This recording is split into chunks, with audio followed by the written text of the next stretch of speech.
गोविंद स्वामी ठाकुर जी के प्रिय सखा, वो जब ठाकुर जी की सेवा में जाते थे ना, इतने तत्पर हो जाते थे, इतने तल्लीन हो जाते कि भूल जाते कि मैं क्या कर रहा हूं, मैं कौन हूं।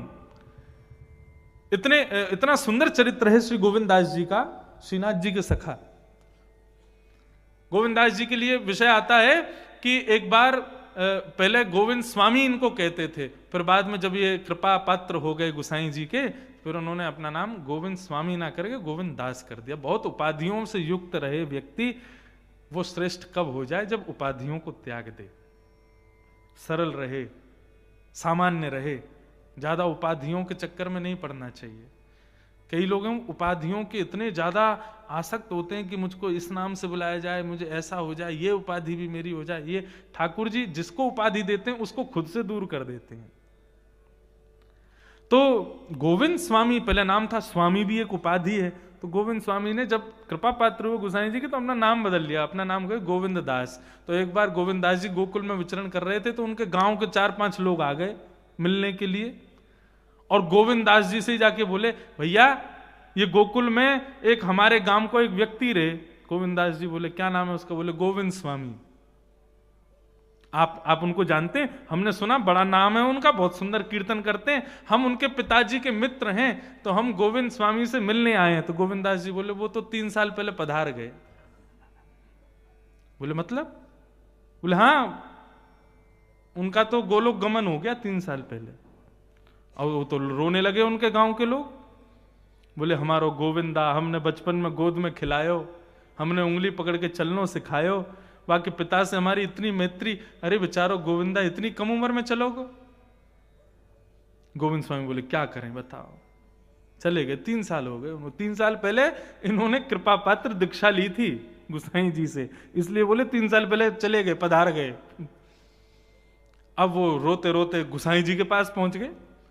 गुसाई जी से जाके बोले, बाबा तुमने बड़ी कृपा करी, हमारा एक बालक तुमने अपनो कृपा पात्र बनायो, बेचारो चलोगो ठाकुर जी के चरण में। गुसाई जी बोले, कौन सा बालक? बोले, हमारे गांव को एक है व्यक्ति, वाको लाला हो, वाको नाम हो गोविंद स्वामी। गुसाई जी बोले, गोविंद स्वामी? बोले हाँ, वो 3 वर्ष पहले पधार गए ना। अरे कहां पधार गए? वो पीछे बैठे तो हैं तुम्हारे, यही हैं गोविंद स्वामी। बालक बोले, अरे तू गोविंद स्वामी? बोले, गोविंद स्वामी नहीं, मैं गोविंद दास। आप जिस गोविंद स्वामी की पूछ रहे वो 3 साल पहले चला गया। तब गोसाई जी ने भेद बताया। बोले, ये कहना चाह रहे हैं कि गोविंद स्वामी जो आपने नाम बोला है, ये स्वामित्व जो था उसका 3 साल पहले गोलोक गमन हो गया, अब ये दास बन गए। ऐसे गोविंद स्वामी, वो जब ठाकुर जी की सेवा, ठाकुर जी के इतने प्रिय, उनकी कभी आप कथा पढ़ेंगे ना, गोविंद स्वामी का कभी चरित्र सुनेंगे, हंस हंस के लोटपोट हो जाओगे, इतनी ठाकुर जी के संग लीला करते थे। एक बार ठाकुर जी के संग खेल रहे थे कदम खंडी में, तो कलयुग की लीला है ये सब। श्रीनाथ जी हमारे ब्रज के ऐसे ठाकुर हैं, आप सबसे हाथ जोड़ के निवेदन करूं, श्रीनाथ जी अब भले ही जोधपुर के उदयपुर के पास में विराजते हैं, मुगल आक्रांताओं की वजह से ठाकुर जी वृंदावन से आ गए, कितने ठाकुर ब्रज छोड़ के चले गए, राजस्थान में आ गए, परंतु हमारे वृंदावन के सबसे रसीले ठाकुर हैं श्रीनाथ जी। हमारे ब्रज में जितनी लीला श्रीनाथ जी ने की है, उतनी लीला वृंदावन के किसी ठाकुर ने नहीं की, प्रत्यक्ष लीला। गोविंद स्वामी के साथ कदम खंडी में खेल रहे थे, खेलते खेलते ठाकुर जी को भाव आया, ठाकुर जी ने भी, चल गोविंदा तू घोड़ी बन, मैं तो पे बैठूंगा। सो घोड़ी बना के गोविंद स्वामी को ठाकुर जी ऊपर बैठ गए। ऊपर बैठते बैठते बैठते बैठते ठाकुर जी चलने लगे, चल घोड़ा यहाँ को चल, चल घोड़ा यहाँ को चल, ऐसे करके गोविंद स्वामी चल रहे थे। चलते चलते गोविंद स्वामी रुक गए। ठाकुर जी बोले, चल घोड़े काय को ना चल लो, आगे को बढ़। तो गोविंद स्वामी बोले, ठाकुर जी नेक देर को उतर जाओ। बोले, काय को? बोले, नेक लघु शंका जाऊंगो। बोले, अरे बाबड़े, घोड़ा कभी के मुंह को लघु शंका आ रही है? तू कैसे कह रहा हूं मुझे? जैसे घोड़ा यहाँ पे विचार ना करे, अपने सारथी से पूछे ना है कि मुंह को लघु शंका, तू काय को पूछ रहा है? अच्छा, तो मतलब यहाँ पे व्यवहार कर रहा है घोड़ा बनवे को, तू बने ना है वास्तविक घोड़ा। तो गोविंद स्वामी को ये बात इतनी लगी कि ठाकुर जी को ऐसा कैसे लग गया कि मैं व्यवहार कर रहा हूं, ये वास्तविकता नहीं है। वास्तविकता का ये रूप, ठाकुर जी ऊपर बैठे हैं, गोविंद स्वामी नीचे घोड़ा बने बैठे हैं, और लघु शंका की भावना हुई तो गोविंद स्वामी घोड़ा बने बने ही कर गए, ठाकुर जी ऊपर बैठे हैं। उसी स्थिति में किसी ने ये दर्शन कर लिया, राम राम राम राम राम राम, ये गुसाई जी के कृपा पात्र हैं। वहां इतना अपरस का भाव रखते हैं, मंदिर में हाथ धो के जाओ, स्नान करके जाओ, कहीं पर यदि एक बूंद भी पानी की गिरी होती है उस पर यदि पांव पड़ जाए तो पुनः स्नान करने जाते हैं, श्रीनाथ जी की सेवाएं, इतना अपरस का ध्यान रखते हैं। और यहाँ ये गोविंद स्वामी ठाकुर जी को कंधा पे बैठाए और जो है का बिना आचार विचार को ध्यान रखे शौच ऐसे ही कर रहा है। गुसाई जी से जाके शिकायत कर दी। गुसाई जी से जाके जब शिकायत की तो गुसाई जी ने गोविंद दास को बुलाया, बोले भैया तुम आचार विचार का ध्यान नहीं रखते हो, ठाकुर जी तुम्हारे साथ खेलते हैं, लीला करते हैं, और तुम जो है हमने सुना तुम ऐसे जो है ये घोड़े की आकृति में और जो तुम निवृत्त हो रहे थे, ये कोई अच्छी बात है? गोविंद दास जी के नेत्र सजल हो गए, बोले आपको कैसे बताऊं, ठाकुर जी कमर पे बैठे और उनने मुंह को घोड़ा बनायो। अब घोड़ा कोई खड़ो तो होवे ना है, घोड़ा कोई पूछ के तो जावे ना है कि मुंह को लघु शंका जानी, घोड़ा तो चल तो फिर तो कर जाए हमारे, में तो वही भाव में ही कर गए। गुसाई जी ने जब ये भाव सुना नेत्र सजल हो गए, वाह गोविंदा तेरी भक्ति को प्रणाम, तेरे भाव को प्रणाम, तुम इसमें भी ये भाव नहीं रखे हो कि ये आडंबर है। बोले मैंने तो एक बार पूछी भी, ठाकुर जी ने मुझ को आज्ञा की कि तू आडंबर कर रहा है, तू रूप बना के खड़ो है, वास्तविक घोड़ा ना बने मेरे काजे। ठाकुर जी को आडंबर प्रिय नहीं, जिस भाव में हो वास्तविकता से आओ। मैं आपको एक बात स्पष्ट कर दूं, अगर हम योग्य नहीं भी है ना ठाकुर जी के, तो भी अपनी अयोग्यता को प्रकट करके ठाकुर जी के सामने जाओ। ठाकुर जी इतने दयालु हैं, उसको भी स्वीकार करेंगे। मैं तो अपनी कथा में कहा करता हूं, ठाकुर जी तबला क्यों नहीं बजाते, ठाकुर जी वायलिन क्यों नहीं बजाते, ठाकुर जी सितार क्यों नहीं, वंशी क्यों बजाते हैं? क्योंकि वंशी का स्वभाव है कि वंशी ने अपने छिद्रों को, अपने पोलेपन को, मतलब अपने अवगुणों को ठाकुर जी के सामने प्रकट किया हुआ है, इसलिए ठाकुर जी उसको अधर पर धारण करते हैं। तबला भी पोला होता है लेकिन छुपा के रखता है अपने पोलेपन को। कल सितार वादन कर रहे थे, बहुत सुंदर वीणा है, बहुत सुंदर वाद्य है, लेकिन अंदर पोला होता है, तंबूरा होता है, लेकिन अपने पोलेपन को छुपा के रखता है। अपने खालीपन को, पोलेपन को इन वाद्यों ने छुपाया, इसलिए ठाकुर जी ने इनको नहीं बजाया। लेकिन वेणु ने बता दिया कि मुझ में इतने छिद्र हैं, मुझ में कुछ टिक नहीं सकता, मैं पोली हूं। ठाकुर जी ने कहा अपने अवगुणों को स्वीकार कर रही है तो तेरा स्थान तो मेरे अधर हैं।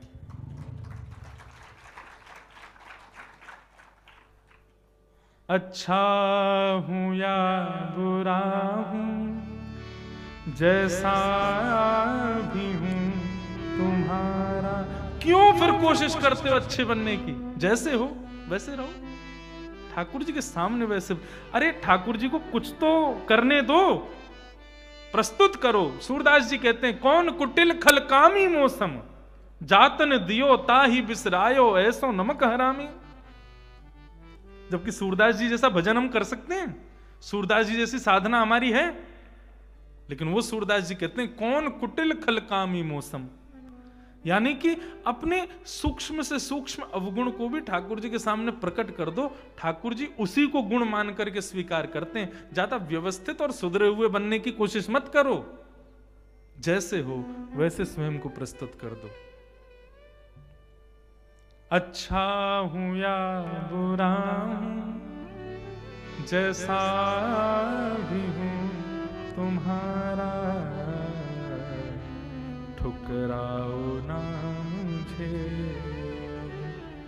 चरणों में सर झुकाऊं, हे प्रभु मुझे बता दो, चरणों में कैसे आऊं, हे प्रभु मुझे बता।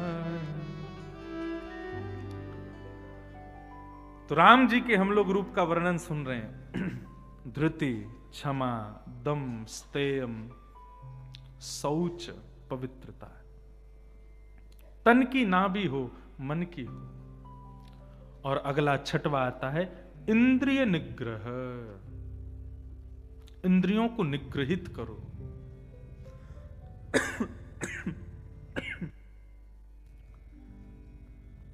इंद्रिय निग्रह का एक भाव यह भी है, ठाकुर जी के भजन में जब जब आप इंद्रियों को प्रस्तुत करते हो तब तब ही वह इंद्रिय विषय भोगों का स्मरण करती है। वैसे सामान्य बैठे रहो, कोई चिंतन नहीं आएगा, लेकिन जैसे ही आप ठाकुर जी के सन्मुख जाओगे, ठाकुर जी के सन्मुख जाते ही इंद्रिय उस भाव का चिंतन करने लगती है जिससे भजन में व्यवधान आवे, जिससे भजन छूटे। तो बंधु, इससे घबराना नहीं, विपरीत परिस्थिति में ही तो भजन होता है। प्रहलाद कोई भक्त परिवार में नहीं थे, प्रहलाद हिरण्यकश्यप के खानदान में हुए, हिरण्यकश्यप के कुल में थे, इसलिए प्रहलाद का भजन सार्थक हुआ, क्योंकि परिस्थिति विपरीत थी। अरे वाह, हनुमान जी आ गए मंच पे भैया, सबरी वेद वेदीन ने खा गए। ब्राह्मण इतनी जोर से पूजा करा रहे हैं कि हनुमान जी स्वीकार कर ले गए, सबरे नक्षत्र आदि सबन ने ले गए माते। जय हो, बोलो अनंत बलवंत श्री हनुमान जी महाराज की जय। इन्हीं की नगरी है भैया, कैसे भी मैंने कही ना, कथा में आएंगे चाहे कैसे भी आ गए।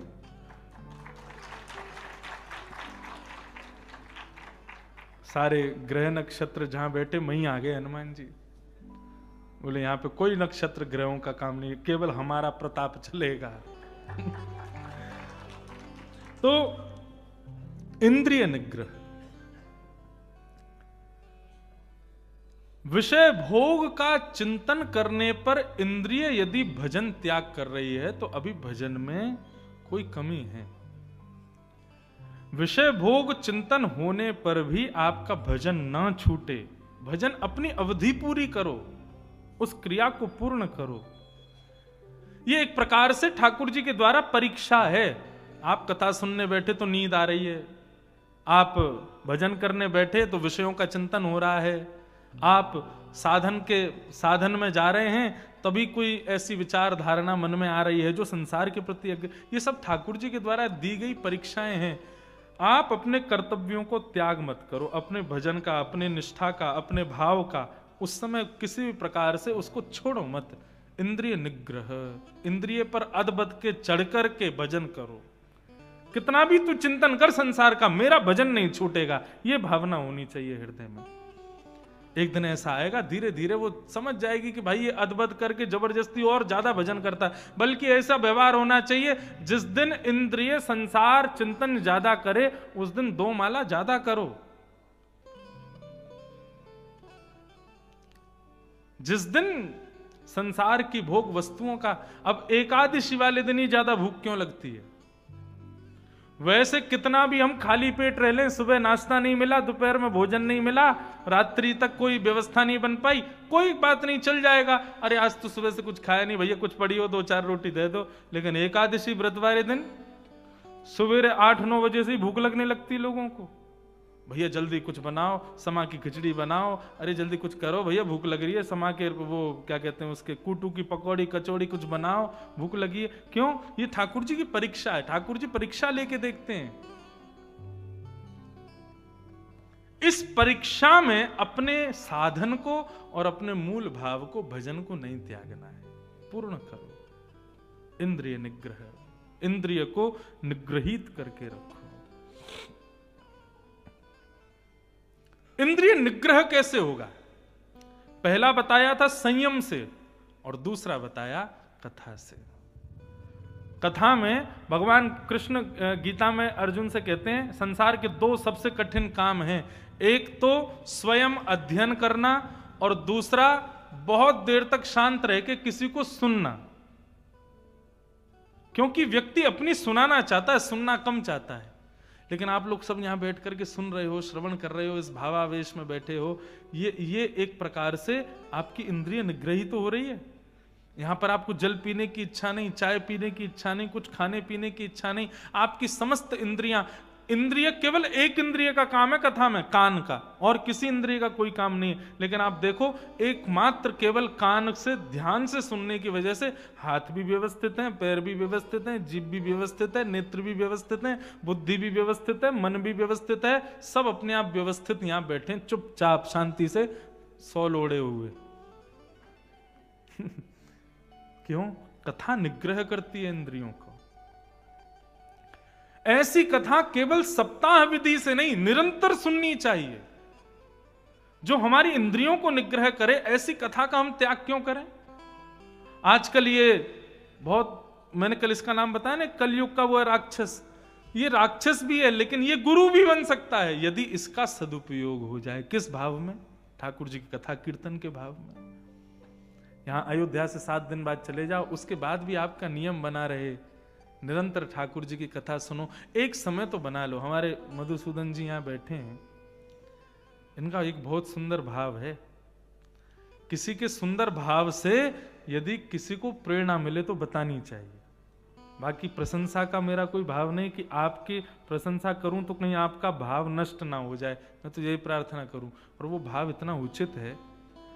आपने अपने फोन में इतने सारे अलार्म लगा रखे हैं, अलार्म एक लगाता है उठाने के लिए, लेकिन आपने अपने पूरे फोन में 24 घंटे के अलार्म लगा रखे हैं। 1 मिनट का अलार्म लगेगा और उस अलार्म में क्या बजता है? राम राम राम राम राम, ठाकुर जी का नाम बजेगा। मैंने पूछा ये बार बार अलार्म क्यों बजता है? बोले हम हर क्षण तो ठाकुर जी का स्मरण नहीं कर सकते, लेकिन हर घंटे ये अलार्म बज करके मुझे संकेत करता है कि अब ठाकुर जी को याद करने का समय है। और हर घंटे में 1 मिनट के लिए दुनिया के किसी भी काम में हूं मैं बोलता नहीं हूं, कुछ कहता नहीं हूं। आपसे बात करते करते मौन हो जाएंगे तो समझ जाना इनका अलार्म बज गया, जेब में रखा हुआ है फोन का ही, और उस समय भगवत स्मरण कर लेते हैं। कितना अच्छा! आप साधन को अपने ऊपर जब उसका निर्माण करोगे अपनी अनुकूलता से, तो वही साधन भगवत प्राप्ति कराएगा। इंद्रिय निग्रह, कितने गुण हो गए ठाकुर जी के? धृति, क्षमा, दम, अस्तेयम, शौच, इंद्रिय निग्रह, 6। और फिर उसके बाद में आता है धी, विद्या, सत्यम, क्रोध।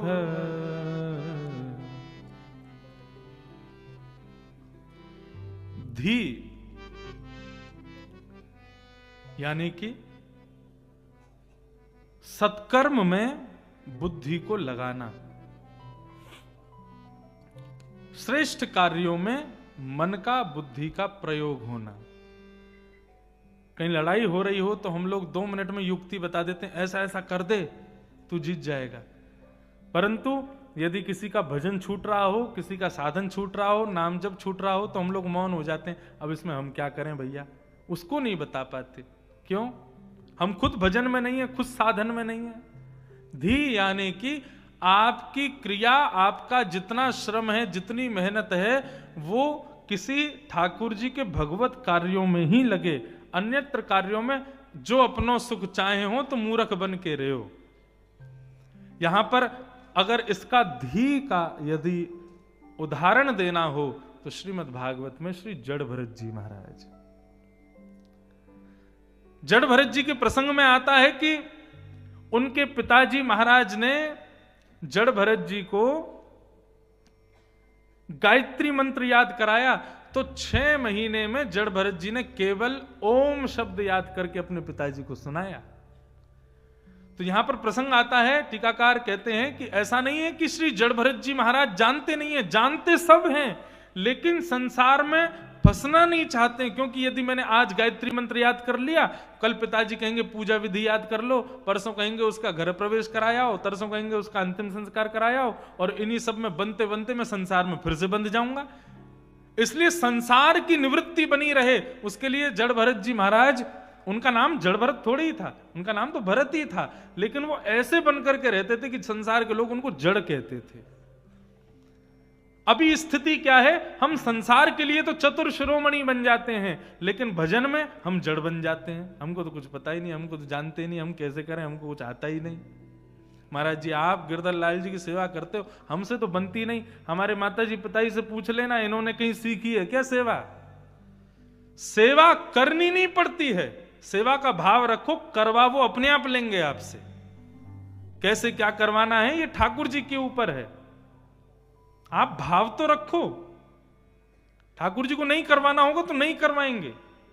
हमारे लाल जी को जब कभी आरती करते हैं तो आरती करते करते आप देखना वैसे कितनी वंशी धरी रहे, कोई दिक्कत, आरती के समय वंशी गिर जाती है, अधिकतर ऐसा होता है। इसका तात्पर्य क्या है? ठाकुर जी को संकेत कर रहे हैं कि मेरी भूख अभी मिट्टी ना है, मैं भूख लग रही है, तू मेरी आरती उतार रहा है, मेरा श्रृंगार एक बार देख तो ले। ये आरसी क्यों दिखाई जाती है ठाकुर जी को? इसीलिए कि उनको संतुष्टि हो जाए कि मैं सुंदर लग रहा हूं,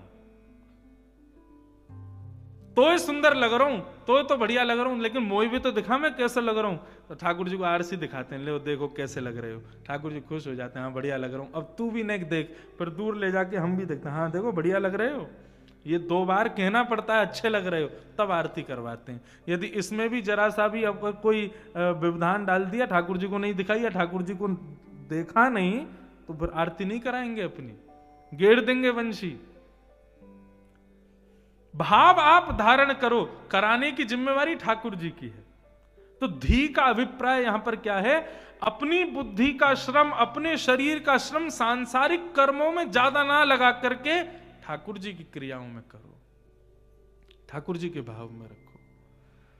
घर में कोई विवाह हो रहा हो तो विवाह में भले ही आप कोई व्यवस्था ना संभाल पाओ, लेकिन घर में कोई कथा हो रही हो, घर में कोई सत्संग हो रहा हो, घर में कोई संत जन पधारे हो, सेवा का कोई कार्य हो, तो सबसे अद्भुत के आगे रहो। धी का मतलब सत्य कर्मों में अपनी बुद्धि को लगाना, सांसारिक वस्तुओं में नहीं। धी विद्या, विद्या का अर्थ यहां पर क्या है? यथार्थ ज्ञान को स्वीकार करना। ज्ञान भी 2 प्रकार का है। अब भागवत में कथा कंस की भी है और भागवत में कथा कृष्ण की भी है। रामायण में कथा रावण की भी है और रामायण में कथा राम जी की भी है। लेकिन आपको स्वीकार किसकी करनी है? कृष्ण की करनी है। यही इसी को ही कहते हैं विद्या। ग्रहण करने योग्य भाव को स्वीकार करना। चैतन्य महाप्रभु एक कथा में गए, जैसे ही कथा में पहुंचे तो व्यास जी महाराज कथा कर रहे थे। कथा करते करते उन्होंने जैसे एक श्लोक गाया, उस श्लोक का अशुद्ध उच्चारण किया। अशुद्ध उच्चारण किया तो चैतन्य महाप्रभु के सब जो संग में थे वो सब कहने लगे, अरे राम राम, बताओ ये व्यास जी अशुद्ध बोल रहे हैं, अशुद्ध उच्चारण कर रहे हैं। लेकिन चैतन्य महाप्रभु महाभाव में पहुंच गए। जय हो, अति आनंद, अति सुख, आहा जय हो। नेत्रों से अश्रुपात करने लगे। और जैसे ही वो व्यास जी उतरे, चैतन्य महाप्रभु दंडवत प्रणाम करने लगे। बोले आपको बारंबार प्रणति करता हूं, इतनी सुंदर आपने कथा सुनाई। चैतन्य महाप्रभु के सब जो शिष्य थे सबने जाकर के कहा, बोले गुरुदेव धृष्टता क्षमा कीजिएगा, परंतु जिन व्यास जी की हम कथा में गए थे वो उचित कथा तो नहीं कर रहे थे, वो उचित बोल तो नहीं रहे थे, वो उचित श्लोकों का उच्चारण तो कर नहीं रहे थे, और आप महाभाव में पहुंच गए, आप उनको बार बार प्रणाम कर रहे थे। चैतन्य महाप्रभु कितना सुंदर भाव कहते हैं, तुम वहां परीक्षा लेने गए थे कि व्यास जी कैसी कथा करते हैं या व्यास जी श्लोक कैसे बोलते हैं? तुम परीक्षा करने गए थे, मैं तो कृष्ण नाम सुनने गया था। भले ही उन्होंने श्लोक अशुद्ध बोला हो, भले ही उन्होंने कुछ भी कहा होगा, मेरे को याद नहीं है। क्यों? क्योंकि जब जब वो कृष्ण नाम कहते थे ना, मेरा रोम रोम प्रकट हो जाता था, खिलने लग जाता था। मैं तो उस कृष्ण नाम में ही डूबा हुआ था। इसको कहते हैं विद्या। आपकी ग्रहण करने योग्य जो भाव है उसी को ग्रहण करो। बुफे सिस्टम होता है भोजनालय का कहीं कहीं पे, तो आप वही लेके आते हो जो आप खा सको, जो नहीं खा सकते उसको अस्वीकार कर देते हो। ठीक उसी प्रकार आजकल बहुत ज्ञान बांटा जा रहा है दुनिया में, परंतु आपको स्वीकार कौन सा करना है? जिससे आपका भजन बढ़े, जिससे वजन नहीं भजन, जिससे भजन बढ़े, जिससे भाव बढ़े, ठाकुर जी के प्रति रति बढ़े, ठाकुर जी के प्रति सेवा का भाव बढ़े। अगर कभी यदा कदा आपके क्षेत्रों में ऐसा कोई आ जाए जो ज्यादा ज्ञानी नहीं है, ज्यादा भाव नहीं, केवल भागवत जी को माध्यम बना के धन अर्जन करने के लिए कथा कर रहे हैं, आप अपने मन में ये भाव आने ही मत देना। आप फिर भी कथा में जाना, और कथा में जाकर के भले ही वो कुछ भी कह रहे हों, आप तो जब जब वो कृष्ण कहें, जब जब वो श्याम कहें, जब जब वो राम कहें, तब तब उस राम कृष्ण और श्याम के नाम को ही सुन करके आ जाना। इसको कहते हैं विद्या। वो कथा हम सुनाते हैं ना, एक व्यास जी थे, एक राजा के यहां कथा करने गए, पोथी अपनी छोड़े आए, लौट करके पोथी लेने गए तो राजा की बेटी मिल गई। बेटी ने कहा, महाराज आपने ऐसी कथा सुनाई, मेरे सारे संशय दूर हो गए। व्यास जी ने पूछा, क्या सुना तुमने कथा में? तो बेटी बोले मैंने तो कथा में द्रौपदी को अपना गुरु बनाया। बोले तुमने द्रौपदी से क्या सीखा? बोले मैंने तो कथा में सुभद्रा को अपना गुरु बनाया। राजा की बेटी बोली। व्यास जी बोले, तो सुभद्रा से तुमने क्या सीखा? बोले सुभद्रा से मैंने सीखा कि वो अर्जुन से प्रेम करती थी, लेकिन विवाह का कोई योग नहीं बना तो अर्जुन के साथ भाग के ब्याह कर लिया। मैं भी आपकी कथा से संकेत ले चुकी हूं कि मुझे भी कोई प्रिय है, मेरे पिताजी उससे ब्याह नहीं करा रहे, मैं भी भाग के ब्याह कर लूंगी। कल को मुझे कोई टोकेगा कि तुमने गलत किया तो मैं कह दूंगी व्यास जी ने कथा में सुनाया था। व्यास जी बोले, जय हो, प्रणाम हो, आप जैसे श्रोता हमको मिल जाएं। बोले पूरी कथा में आपने और कुछ नहीं सुना, केवल सुभद्रा का यही भाव अच्छा लगा आपको? जो हमको प्रिय लगे वो क्रिया उचित नहीं, जिससे ठाकुर जी को प्रिय हो वो क्रिया होनी चाहिए। इसको कहते हैं विद्या। ठाकुर जी रीझें वो क्रिया हमारी बुद्धि करे, हमारा देह करे, हमारा चित्त करे, इसी को कहेंगे विद्या। इसमें ज्यादा विस्तार की और ज्यादा इसमें नहीं जाएंगे। सत्यमक क्रोध, हमेशा सत्य का आचरण करो। सत्य का आचरण क्या है? राम आचरण, कृष्ण आचरण, गुरु आचरण। गुरु के वचन अटल कर मानो, साधु समागम कीजे, मन रे कृष्ण नाम कह लीजे। यही है सत्य।